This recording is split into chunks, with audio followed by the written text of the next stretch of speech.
Bismillahirrahmanirrahim. Assalamualaikum warahmatullahi taala wabarakatuh. Alhamdulillah, pada hari ini kita dapat bersama-sama dalam satu program yang begitu besar maknanya kepada murid-murid di negeri Perlis, dalam kita menghadapi satu musibah iaitu COVID-19. Pada hari ini pelajar-pelajar akan bersama-sama dengan saya iaitu Cik Saodah binti Ibrahim. Tapi bukan cik dah puan dah untuk pengetahuan semua. Sekarang ni cikgu mengajar di SMK Syed Hassan. Cikgu mengajar bahasa Melayu bagi tingkatan 4 dan 5. Sebelum cikgu meneruskan proses pengajaran kita pada hari ini, terlebih dahulu cikgu ingin memperkenalkan diri cikgu supaya dapatlah kita bersama-sama dalam program kita ini sehingga ke akhirnya. Cikgu diberi nama Cik Saodah binti Ibrahim. Cikgu berasal dari Kuala Perlis dan pendidikan awal cikgu ialah di SK Kuala Perlis. Kemudian cikgu menyambung pelajaran di Sekolah Menengah Kebangsaan Kuala Perlis sehingga tingkatan 3. Seterusnya cikgu menyambung pelajaran di Sekolah Menengah Kebangsaan Syed Alwi Kayang dari tingkatan 4 sehinggalah tingkatan 6 atas. Dan Alhamdulillah dengan keputusan yang baik dalam peperiksaan STPM, cikgu telah diberi peluang oleh Allah SWT untuk menyambung pelajaran di Universiti Melaya dalam pengkhususan pengajian media. Dan kemudian cikgu rasa rezeki cikgu lebih kepada pendidikan. Cikgu menyambung pelajaran dalam diploma pendidikan di Universiti Melaya, sehinggalah diberi gelaran sebagai guru. Dan sekolah pertama cikgu ialah di Sekolah Menengah Konvent Sentul di Kuala Lumpur sehingga tahun 2000. Dari 1995 sehinggalah tahun 2000.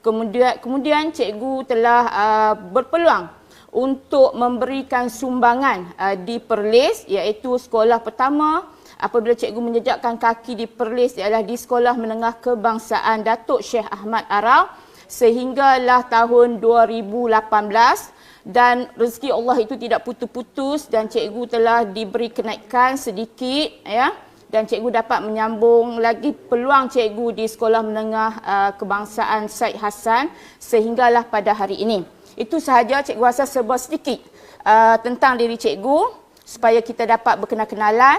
Rasanya pelajar-pelajar di Sekolah Menengah Sekolah Menengah di negeri Perlis ni dah kenal cikgu. Sebab cikgu banyak memberikan ceramah di sekolah-sekolah menengah dalam bahasa Melayu kertas 2. Jadi cikgu teruskan dengan slot kita pada hari ini iaitu slot Perlis mengaji. Cikgu akan memberikan penerangan ataupun berbincang tentang bahasa Melayu kertas 2. Dan pada hari ini slot pertama cikgu lebih menumpukan teknik menjawab rumusan, iaitu satu kertas yang satu soalan yang sangat penting kepada pelajar-pelajar, terutama bagi pelajar yang ingin mendapat cemerlang ataupun bagi pelajar yang ingin lulus dalam bahasa Melayu.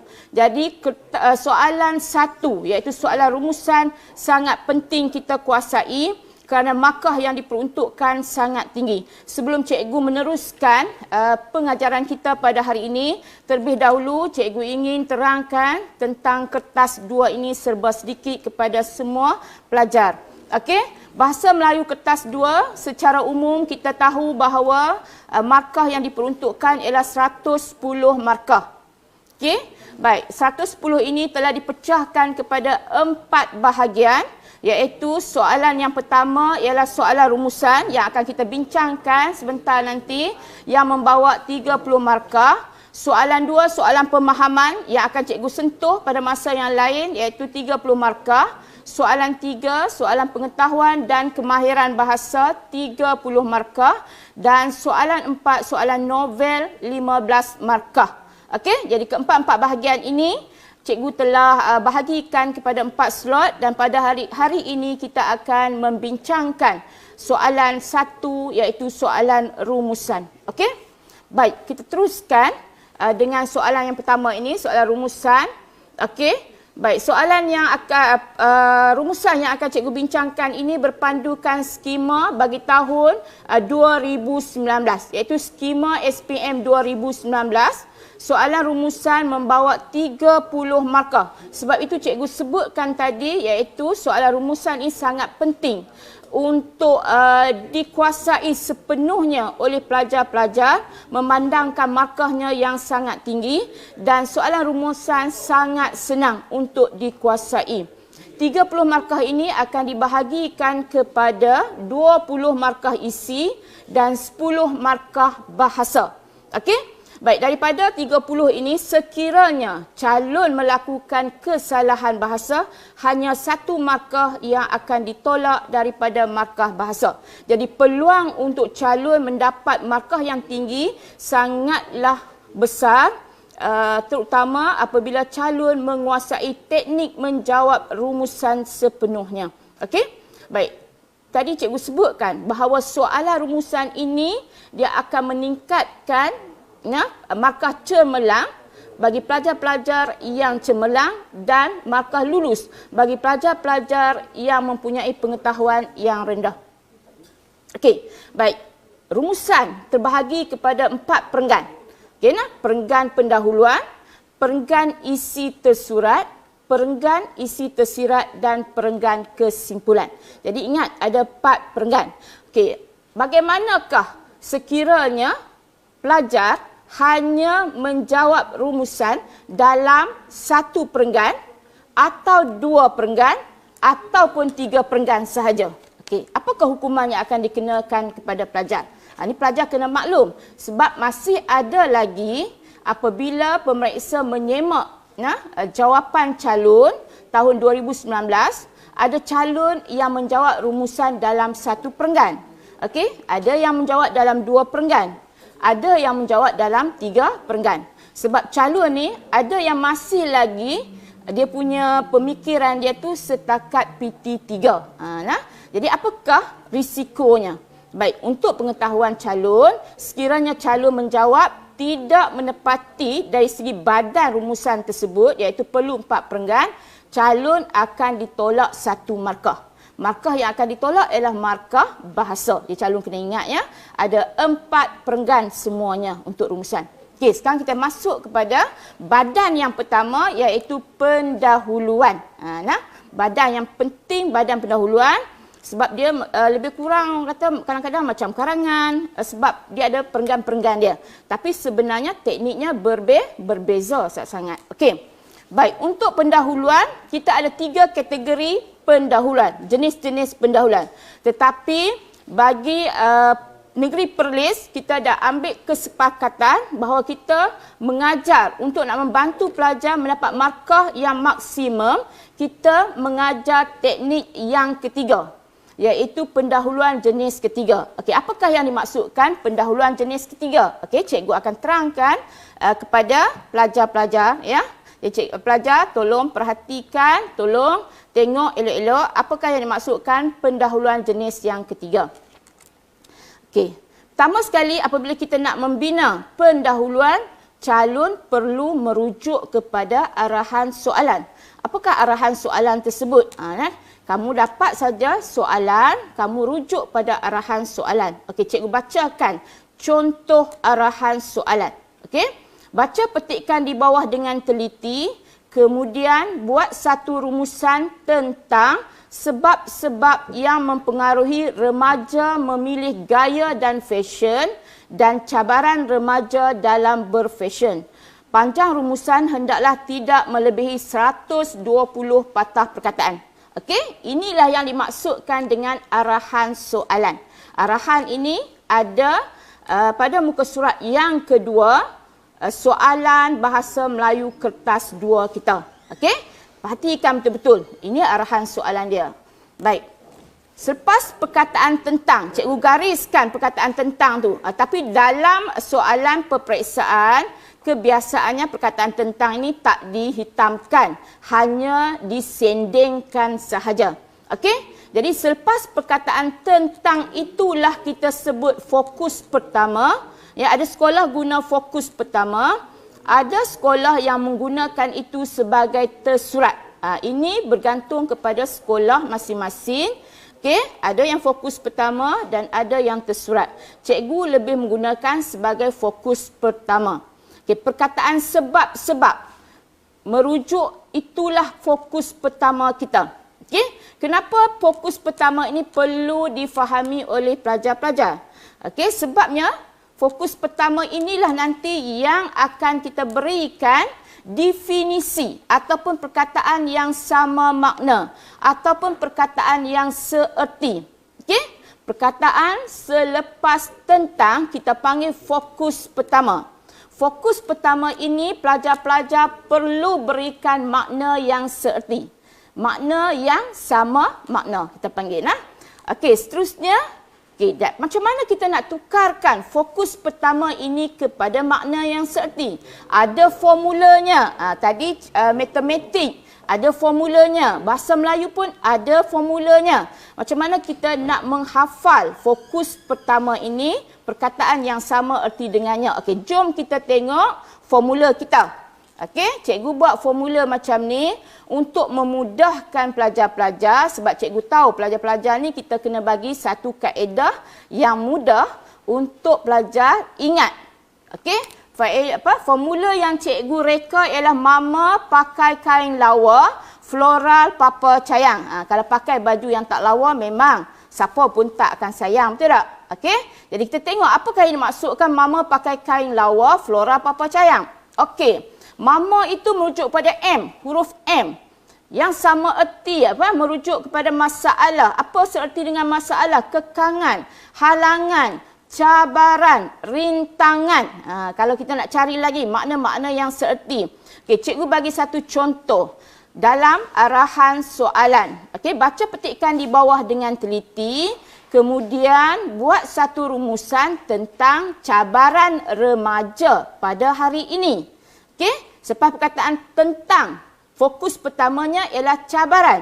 Apa seerti dengan cabaran? Masalah, kekangan, halangan. Itu maksud cikgu. Yang ni kita kena hafal lah. Pelajar-pelajar perlu hafal. Kalau pelajar tak hafal, maknanya pelajar akan menghadapi masalah apabila nak menukarkan makna yang seerti. P, papa tadi, merujuk pada punca. Apa seerti dengan punca? Sebab faktor. K, kesan, akibat, implikasi, natijah. Okey? Impak masih belum lagi diterima dalam rumusan. Jadi para pelajar sekiranya diberikan natijah, jangan tukar kepada impak. Sebaliknya gunakan perkataan implikasi. L, langkah, usaha, kaedah, cara, pendekatan, tindakan, persediaan. Okey, ini makna yang seerti dengan langkah.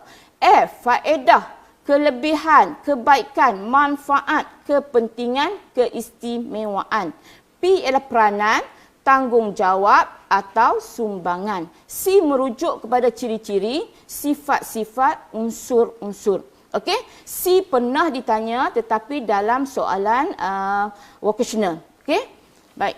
Seterusnya kita pergi kepada satu lagi, iaitu kita akan mulakan frasa pendahuluan kita. Ya, frasa pendahuluan kita ialah rumusan membincangkan. Itu cikgu kata tadi, cikgu akan ajar teknik yang ketiga, pendahuluan jenis 3, iaitu kita mulakan dengan perkataan rumusan membincangkan. Okey, apabila kita dah mulakan dengan rumusan membincangkan, tadi cikgu sebut kita berikan definisi bagi fokus yang pertama tadi, makna yang seerti. Kemudian calon salin saja isu. Apa maksud isu? Isu ialah selepas fokus tadi. Okey? Isu ialah selepas fokus tadi. Lepas tu calon salin fokus yang kedua atau tersirat, iaitu selepas kata hubung dan. Okey, selepas kata hubung dan kita sebut sebagai fokus yang kedua. Jadi akan hasillah, terjadilah pendahuluan kita, iaitu rumusan membincangkan, frasa pendahuluannya, definisi fokus yang pertama tadi, diikuti dengan isu dan kata hubung dan, lepas tu kita salin saja yang tersirat, titik. Inilah perenggan pendahuluan kita. Okey, sekarang kita lihat contoh bagi cara kita nak membina pendahuluan. Ingat, pendahuluan membawa 2 markah dan sekiranya markah kita kita salah dari segi memberikan definisi, bukan sahaja kita rugi 2 markah tetapi juga kita akan rugi 1 markah bahasa. Jadi kita akan hilang 3 markah apabila terdapat kesalahan dalam pendahuluan. Okey, tengok soalan pertama. Baca petikan di bawah dengan teliti, kemudian buat satu rumusan tentang sebab-sebab yang mempengaruhi remaja memilih gaya dan fashion dan cabaran remaja dalam berfashion. Panjang rumusan hendaklah tidak melebihi 120 perkataan. Okey, selepas perkataan tentang sebab-sebab cikgu sebut tadi ialah fokus pertama. Yang mempengaruhi remaja memilih gaya dan fashion ialah isu dan cabaran remaja dalam berfashion ialah fokus kedua.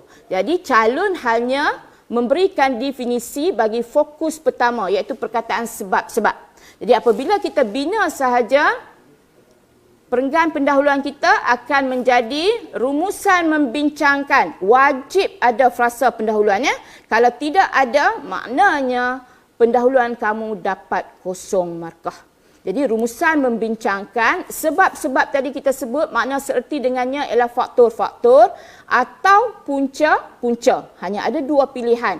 Okey, lepas tu kita salin isu yang mempengaruhi remaja memilih gaya dan fashion, diikuti kita salin sahaja. Okey, tersirat ataupun fokus yang kedua dan cabaran remaja dalam berfashion. Itu cara dia, dapatlah 2 markah isi, 1 markah bahasa, calon akan dapat 3 markah. Ingat, kalau tak tukar, fokus pertama calon akan dapat 0. Okey, cikgu bagi soalan yang kedua untuk memantapkan lagi pemahaman pelajar-pelajar dalam membina perenggan pendahuluan. Okay, baca petikan di bawah dengan teliti, kemudian buat satu rumusan tentang kaedah-kaedah menangani penyakit berjangkit. Bersesuaian sekarang ni kita sedang berhadapan dengan penyakit yang sangat membahayakan, COVID-19, dan kepentingan kesihatan kepada manusia. Panjang rumusan hendaklah tidak melebihi 120 patah perkataan. Okey, dan calon boleh lihat bagaimana kita membina perenggan pendahuluan. Rumusan membincangkan, frasa pendahuluan wajib, usaha-usaha iaitu makna seerti bagi fokus pertama kaedah-kaedah. Ingat, selepas perkataan tentang ialah fokus pertama, kita berikan definisi atau makna yang seerti berdasarkan formula yang cikgu dah sediakan untuk pelajar tadi. Diikuti dengan kita menyalin sahaja isu. Apa isunya? Selepas fokus pertama ialah isu menangani penyakit berjangkit dan kepentingan kesihatan kepada manusia ialah fokus yang kedua. Sangat mudah untuk dapat 3 markah. Okey, calon faham betul-betul inilah cara kita membina perenggan pendahuluan. Jadi pelajar-pelajar sudah menguasainya. Okey. Kalau sudah, kita teruskan dengan badan yang kedua atau perenggan yang kedua dalam rumusan iaitu isi tersurat. Okey? Baik, apakah yang dimaksudkan dengan isi tersurat? Kat sinilah pelajar kebiasaannya dapat markah kerana cara kita nak mengenal pasti isi tersurat ialah isi tersurat maknanya isi yang terdapat dalam petikan rumusan yang diberikan. Okey?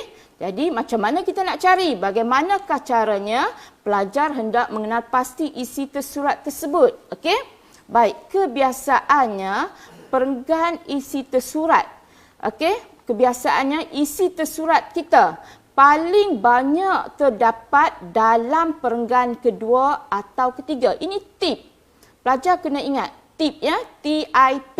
Okey, bukan TIPS TIP. Maknanya ini bonus untuk calon.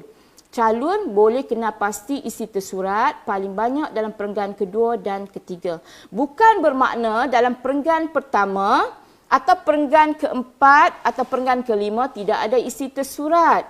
Ada, tetapi kebiasaannya isi tersurat paling banyak dalam perenggan kedua dan perenggan ketiga. Ini cara kita nak mendapat markah. Macam mana kita nak mengetahui cara nak mencari isi tersurat tersebut.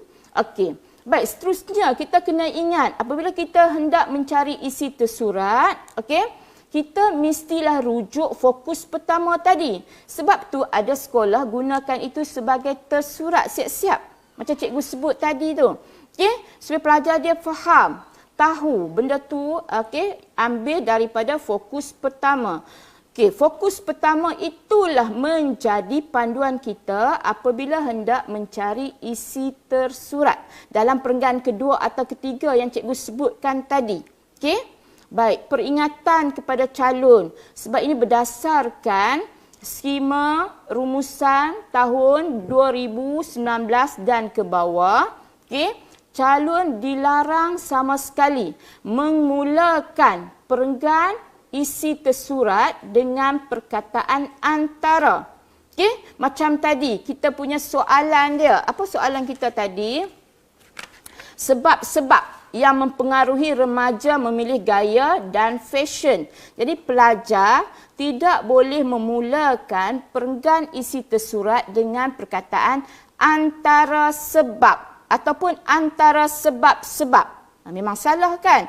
Antara sebab-sebab. Sebab antara sudah menunjukkan jamak satu, sebab-sebab tak boleh digandakan. Tetapi dalam skema peperiksaan SPM, Lembaga Peperiksaan Malaysia meminta pemeriksa memberikan markah kosong. Isi pertama kosong walaupun betul. Sekiranya calon memulakan dengan perkataan antara. Kemudian pada tahun 2019, skema itu ditambah lagi. Sekiranya calon memulakan isi tersurat dengan perkataan selain fokus pertama.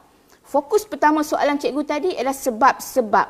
Kalau calon mula dengan perkataan cara-cara yang mempengaruhi remaja memilih gaya dan fashion. Cara-cara sepatutnya mula dengan sebab-sebab. Isi pertama tersurat tersebut akan diberikan kosong walaupun betul. Ingat baik-baik.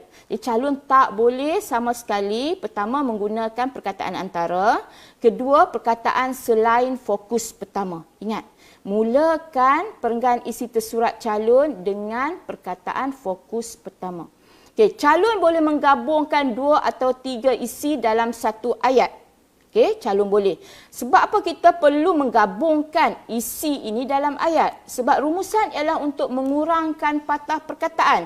Patah perkataan yang diberikan ialah 120 patah perkataan sahaja. Ingat, mesti patuh patah perkataan. Kalau patah perkataan tidak dipatuhi, calon akan mendapat hukuman. Nanti kita tengok apakah hukuman dia. Baik. Isi yang disebutkan tadi pada permulaan, isi tersurat yang perlu dicari ialah 6 isi. Baik, sekiranya calon bilang patah perkataan masih lagi belum mencukupi 120, calon boleh tambah isi tersurat yang ketujuh. Ini sebagai langkah berjaga-jaga. Kebiasaannya cikgu ajar pelajar-pelajar cikgu menulis isi tersurat dalam 2 ayat. Dalam 2 ayat. 3 isi dalam 1 ayat. Maknanya cikgu menggabungkan isi pertama, isi kedua dan isi ketiga dalam 1 ayat. Selepas itu cikgu mulakan isi keempat, isi kelima dan isi keenam. Akhir sekali cikgu akan masukkan isi ketujuh dalam ayat yang ketiga sekiranya patah perkataan masih belum mencukupi 120. Ingat calon, kita mulakan isi tersurat kita dengan fokus pertama sebagai subjek. Jangan calon mempertikaikan subjek ini dengan menyatakan. Ada sekolah yang mengatakan subjek ialah pelaku. Pelaku maknanya orang. Siapa? Masyarakat, remaja, pelajar, guru, kerajaan. Itu subjek pelaku lain. Bagi isi tersurat, subjek kita mulakan dengan fokus yang pertama. Kalau dalam isi ada pelaku, kita masukkan pelaku tersebut. Okey. Dan satu lagi, calon perlu ingat, penanda wacana bukan subjek. Okey, cikgu sebutkan di sini penanda wacana bukan subjek sebab pelajar apabila sahaja membina perenggan isi tersurat, pelajar suka menggunakan penanda wacana, terutama apabila nak menyambungkan isi pertama dengan isi yang kedua. Okey, penanda wacana yang digunakan seperti selain itu. Nah, ini memang popular. Okey, di samping itu. Okey, dah berapa patah perkataan kita akan rugi? Selain itu, 2 patah. Di samping itu, okey, 2 patah perkataan. Tugas kita sebagai calon apabila membina perenggan-perenggan rumusan ialah mengurangkan patah perkataan. Sebab kita ada had dari segi patah perkataan. Okey. Baik, sekarang kita lihat macam mana nak membina perenggan isi tersurat. Okey, cikgu bagi dekat pelajar-pelajar satu petikan yang cikgu sebutkan tadi, iaitu sebab-sebab yang mempengaruhi remaja memilih gaya dan fashion. Okey? Jadi kita nak cari, fokus pertama kita ialah sebab-sebab yang mempengaruhi remaja memilih gaya dan fashion. Jadi pelajar boleh baca petikan rumusan yang diberikan. Okay, cikgu ambil perenggan yang kedua dan ketiga sahaja. Cikgu bagi masa dekat pelajar boleh tengok dalam 1 atau 2 minit. Pelajar boleh cari isi tersurat berpandukan fokus pertama kita sebab-sebab. Okey.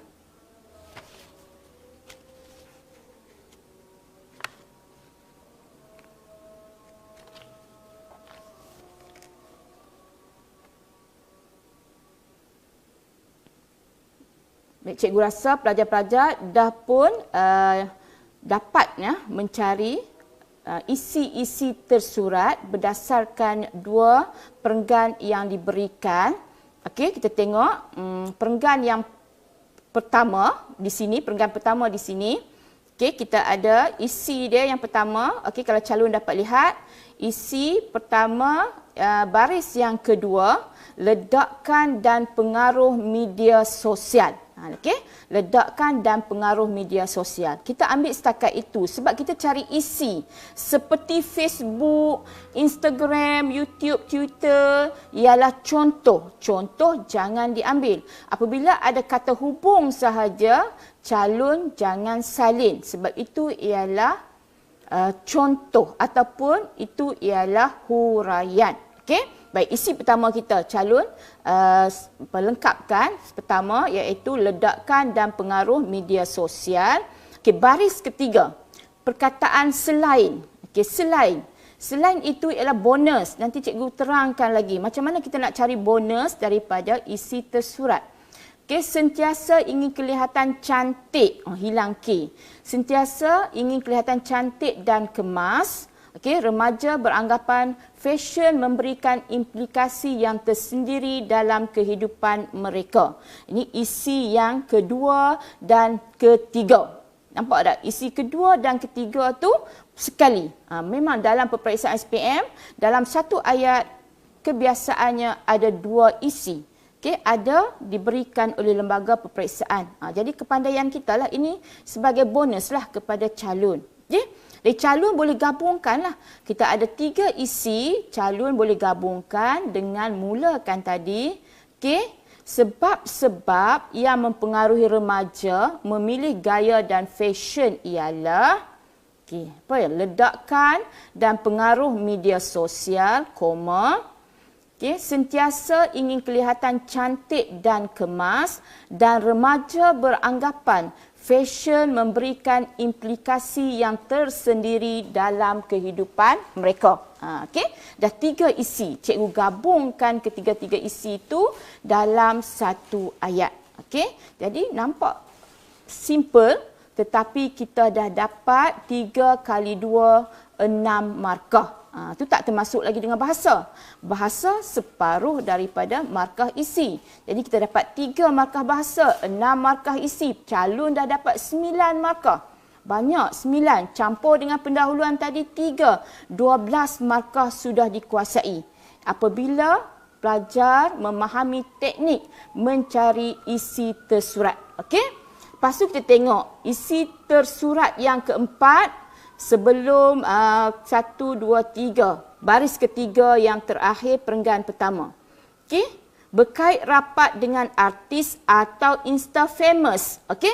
Apabila ada perkataan atau, pelajar-pelajar boleh pilih. Dah jimat dua patah perkataan. Pilih artis atau insta famous. Apa maksud insta famous? Sekarang kan pelajar ataupun remaja suka menggunakan aplikasi peranti, telefon bimbit, ya.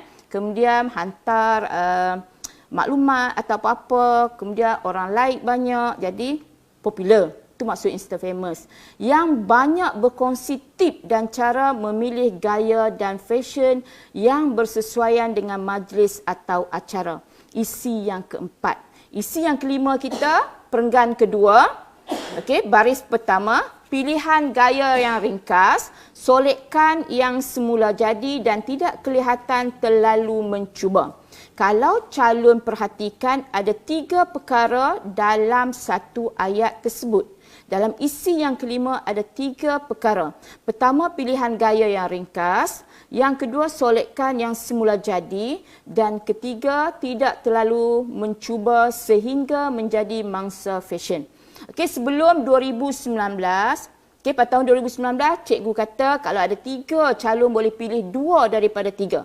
Tetapi skema 2019, calon wajib pilih ketiga-tiga perkara yang ada. Kalau dia bagi 2, calon kena masukkan 2. Kalau diberikan 3 atau lebih daripada 3, calon wajib bagi 3. Ingat, kalau bagi 1 atau 2, calon hanya mendapat 1 isi, ya, 1 isi, 1 markah saja. Jadi calon wajib berikan ketiga-tiga perkara yang ada dalam isi tersebut. Dan isi yang keenam kita, okey, isi yang terakhir, iaitu seterusnya kita nak gaya pemilihan remaja juga melalui perkongsian dengan rakan. Okey, dengan rakan. Dalam menata rias diri ialah huraian atau contoh. Jadi calon tak perlu pilih. Okey, banyak lagi isi dalam tu, calon boleh lihat. Okey, macam mana kita nak membina perenggan? Okey, cikgu tunjukkan di sini. Cikgu bacakan sekali lagi perenggan isi tersurat kita. Sebab-sebab yang mempengaruhi remaja memilih gaya dan fashion ialah ledakan dan pengaruh media sosial. Isi pertama, sentiasa ingin kelihatan cantik dan kemas, S2, dan remaja beranggapan fashion memberikan implikasi yang tersendiri dalam kehidupan mereka. Jadi 3 isi dalam satu ayat. Okey, kemudian ayat yang kedua, kita masih lagi memulakan ayat kedua kita dengan fokus pertama.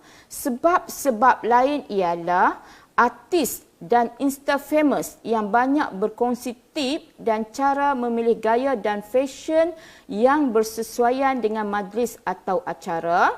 Pilihan gaya yang ringkas, solekkan yang semula jadi dan tidak kelihatan terlalu mencuba sehingga menjadi mangsa fashion. Okey, kita boleh gunakan perkataan dan atau serta melalui perkongsian dengan rakan. Okey, dengan rakan. Di sini cikgu berikan 7 isi. Isi yang ketujuh, sebab akhir ialah ledakan pengaruh muzik K-pop. S7. Banyak isi dalam ni, ada lebih kurang 8 isi. Inilah cara kita membina perenggan isi tersurat. Di sinilah calon boleh mendapat markah maksimum 12 markah. Jangan buang markah 12 markah ini sebab di sini tempat yang sangat mudah kita mencari isi. Okey? Baik, seterusnya cikgu pergi kepada perenggan yang ketiga, iaitu perenggan isi tersirat. Perenggan isi tersurat dah kita kuasai, perenggan pendahuluan pun dah kita kuasai. Kita harapkan calon boleh buat latihan, ya. Sebab soalan banyak diberikan melalui atas talian, terutama pada musim cuti sempena COVID ni. Calon kena buat latihan yang berterusan. Okey, sekarang kita pergi kepada isi tersirat. Ya, ini adalah perenggan yang ketiga. Okey, ingat, perenggan yang ketiga di sinilah soalan kebat sebenarnya. Calon selalu tanya, cikgu, soalan rumusan sonok tidak ada soalan kebat. Salah. Soalan kebat ialah pada isi tersirat. Okey? Baik, macam mana kita nak memulakan perenggan isi tersirat? Kita kena rujuk fokus yang kedua. iaitu dalam arahan soalan selepas kata hubung dan. Okey, yang cikgu sebutkan tadi pada awal tadi. Okey, rujuk fokus yang kedua itu kita panggil tersirat. Daripada situlah kita akan mencari, menganalisis isi tersirat. Maknanya isi tersirat ni calon kena bagi sendiri. Sebab itu kita panggil kebat. Okey? Jadi perlu kita tulis isi tersirat ini dalam satu perenggan, iaitu perenggan yang ketiga. Calon boleh menggabungkan 3 isi ataupun 2 isi dalam satu ayat. Okey? Isi yang diperlukan ialah 2 isi. Tetapi kebiasaannya cikgu minta pelajar-pelajar memberikan 3 isi tersirat. Apakah tujuannya?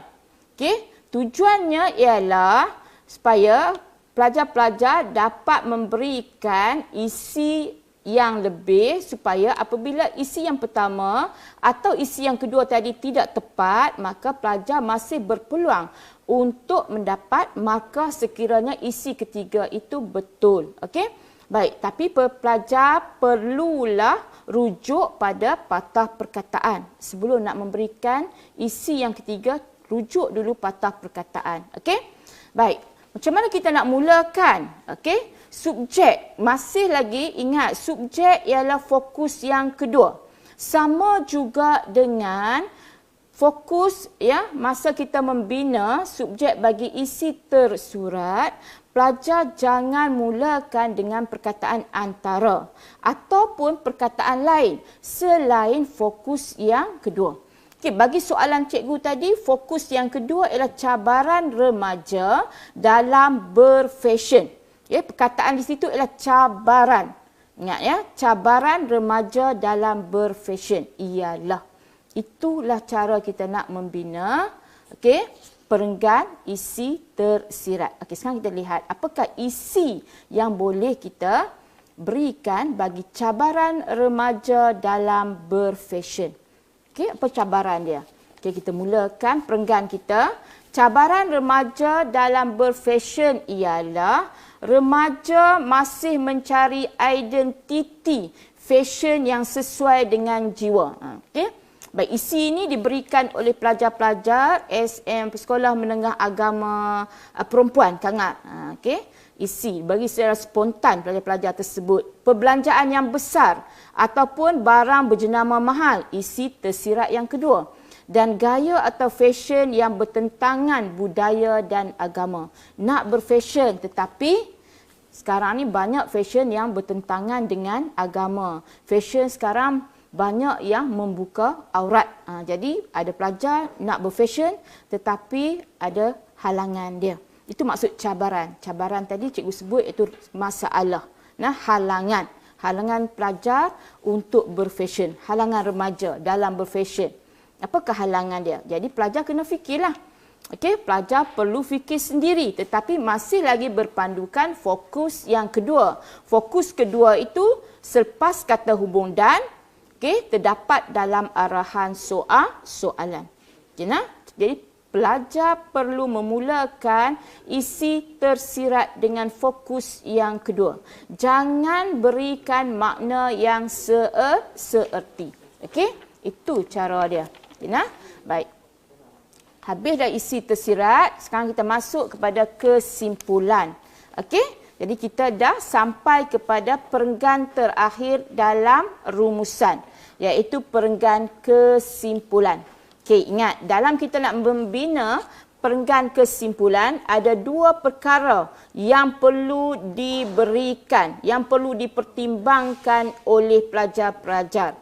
Pertama ialah cadangan dan yang kedua ialah hasil cadangan. Apakah yang dimaksudkan dengan cadangan dan hasil cadangan tersebut? Okey, nanti kita akan masuk secara satu demi satu. Okey, yang pertama ingat, semasa kita nak membina kesimpulan, kita mestilah memulakan dengan frasa kesimpulan. Cikgu ajar pelajar-pelajar ya semasa dalam kelas ataupun semasa ceramah, iaitu mula dengan kesimpulannya. Tak perlulah kita cari perkataan lain. Okey, kesimpulannya boleh, tuntasnya boleh, okey, konklusinya. Tapi janganlah sampai guna akhirul kalam. Kalau untuk karangan tak ada masalah. Okey, dalam karangan kita boleh guna. Tapi dalam rumusan kebiasaannya kita menggunakan kesimpulannya koma. Okey, tuntasnya koma. Kalau ada yang rasa jemu guna kesimpulannya, dia nak guna tuntasnya boleh. Okey. Baik, yang kedua cadangan. Apakah yang dimaksudkan dengan cadangan? Okey, kita lihat isu yang diberikan kepada kita. Okey, dalam soalan tadi isunya ialah remaja. Okey, siapa yang terlibat dengan remaja? Kamu boleh menggunakan remaja. Okey, kesimpulannya remaja perlulah, tak ada masalah, boleh. Ya, ataupun siapa lagi yang terlibat dengan remaja? Ibu bapa, masyarakat, okey, kerajaan. Apabila remaja salah memilih gaya fashion, okey, siapa yang akan menerima tempiasnya? Ibu bapa akan terima tempias. Ibu bapa rasa malu apabila anak berpakaian tidak senonoh. Ataupun ibu bapa rasa terbeban apabila anak-anak meminta wang belanja yang banyak untuk membeli pakaian yang berjenama. Okey, masyarakat juga akan rasa dia punya tempiasnya apabila melihat remaja yang memakai pakaian yang terlalu terdedah. Okey, kerajaan. Sebab tu kebiasaannya guru-guru mengajar pelajar menggunakan perkataan semua pihak. Diikuti dengan perkataan perlulah. Itu maksud cadangan. Nah, kesimpulannya semua pihak perlulah. Okey, cadangan. Biasanya kita akan mulakan dengan kata kerja transitif. Apa maksud kata kerja transitif? Iaitu imbuhan men. Okey. Baik, isu kita apa? Isu kita ialah remaja memilih gaya dan fashion. Jadi kita akan kenal pasti apakah imbuhan men. Memilih, mempengaruhi, okey, membentuk. Ya, jadi kita akan tulis kesimpulannya semua pihak perlulah membantu remaja memilih gaya dan fashion. Okey, itu ialah cadangan. Ada berapa perkara tadi dalam cadangan? Kesimpulannya. Lepas tu siapa pihak yang terlibat? Cikgu pakai semua pihak. Kemudian perkataan yang menunjukkan cadangan perlulah diikuti dengan isu kita. Ingat, isu kita mesti ada. Okey, kalau tidak ada isu, kosong. Isi kita, kesimpulan kita kosong. Lepas tu diikuti dengan hasil cadangan. Hasil cadangan, perkataan yang menunjukkan hasil cadangan ialah kata hubung agar atau supaya. Pilih salah satu. Jadi pelajar kalau selalu menggunakan agar, sampai SPM nanti agar, supaya tak keliru. Jangan sekejap agar, kemudian supaya pelajar akan keliru. Akhirnya hilang perkataan agar atau supaya. Pelajar menggunakan kata hubung yang lain selain agar supaya kosong markah untuk hasil cadangan kita. Okey? Baik, guna salah satu daripadanya saja. Agar. Kenapa kita perlu cadangan tadi? Sebab apa? Seolah-olah hasil cadangan ini seperti harapan calon. Apakah harapan calon? Apabila semua pihak membantu remaja memilih pakaian yang sopan tadi, pakaian ataupun gaya dan fashion yang elok tadi. Apa harapan calon tersebut? Itu maknanya kesimpulan. Okey, ada beberapa perkara, ingat. Pertama, frasa kesimpulan. Okey, kesimpulannya. Kemudian siapa? Semua pihak. Kemudian cadangan, perlulah diikuti dengan isu kita dan akhir sekali ialah hasil cadangan. Agar, kenapa harapan kita? Okey, baik, peringatan jangan ambil kesimpulan daripada tersurat atau tersirat. Terutama tersurat. Kalau pelajar ambil kesimpulan daripada tersurat, maka kosong kesimpulan calon. Kalau daripada tersirat, mestilah tidak ada lagi tersirat tersebut dalam perenggan isi tersirat. Ingat baik-baik. Okey. Baik, ini ialah kesimpulan kita. Okey, kesimpulannya semua pihak atau remaja sebab petikan merujuk kepada remaja. Perlulah memilih gaya dan fashion yang betul. Okey, kita nampak ada frasa kesimpulannya. Kemudian siapa pihak yang main peranan, sama ada semua pihak atau remaja. Kemudian perkataan yang menunjukkan cadangan, perlulah, wajib. Kemudian isu, memilih gaya dan fashion yang betul. Kemudian hasil cadangan, Okey, cikgu guna kata hubung supaya melahirkan individu yang berhemah dalam perbelanjaan. Itu ialah hasil cadangan. Okey. Jadi satu perenggan kesimpulan ada lebih kurang 5 perkara dalam kesimpulan kita. Okey, ingat selepas kita dah menghasilkan 4 perenggan rumusan tersebut, calon perlu membilang patah perkataan. Wajib bilang. Apabila dah selesai bilang, calon boleh tulis berapakah patah perkataan untuk rumusan calon tersebut. Di sebelah kanan, bawah kesimpulan kita di sebelah kanan, tuliskan 120 patah perkataan, 118 patah perkataan. Ya, calon wajib menulisnya. Okey. Baik, beberapa perkara yang perlu calon patuhi apabila menghasilkan perenggan rumusan. Okey, kita dah menguasai teknik menjawab 4 perenggan rumusan, tetapi calon perlu ingat. Pertama sekali, calon tidak boleh menipu jumlah perkataan. Okey, jangan calon tak bilang patah perkataan tetapi calon tulis 120 perkataan. Risikonya calon akan dapat nanti kemungkinan besar isi tersirat calon tidak ada markah ataupun perenggan kesimpulan calon kosong sebab melebihi patah perkataan yang dibenarkan, iaitu 120 perkataan. Menjadi kewajipan bagi pemeriksa untuk membilang patah perkataan sehingga 120 patah perkataan. Apabila pemeriksa bilang sampai 120 patah perkataan, pemeriksa akan buat palang 2 palang. Maknanya setakat itu sahaja pemeriksa akan memeriksa jawapan rumusan calon. Ingat baik-baik, jangan tipu patah perkataan. Okey? Banyak calon buat sampai 140, 150 tetapi dia tulis 120. Ya, jadi calon tu dah menipu diri sendiri. Pemeriksa tak tipu pemeriksa, pemeriksa tak kisah. Sebab pemeriksa tugasnya hanya menanda setakat 120 patah perkataan. Okey, yang ketiga, calon perlu menjaga tata bahasa. Okey, ingat, kita menjawab soalan bahasa Melayu. Tata bahasa sangat penting. Apakah tata bahasa yang selalu ditolak markah? Ejaan, tanda baca, jalan bahasa, perenggan yang cikgu sebut tadi. Kalau tak cukup perenggan dia 4 perenggan, calon akan ditolak 1 markah. 1 markah bagi calon nak dapat A tambah sangat besar. Okey, calon nak dapat A tambah, soalan rumusan inilah sepatutnya calon ambil markah semaksimum yang mungkin. Okey?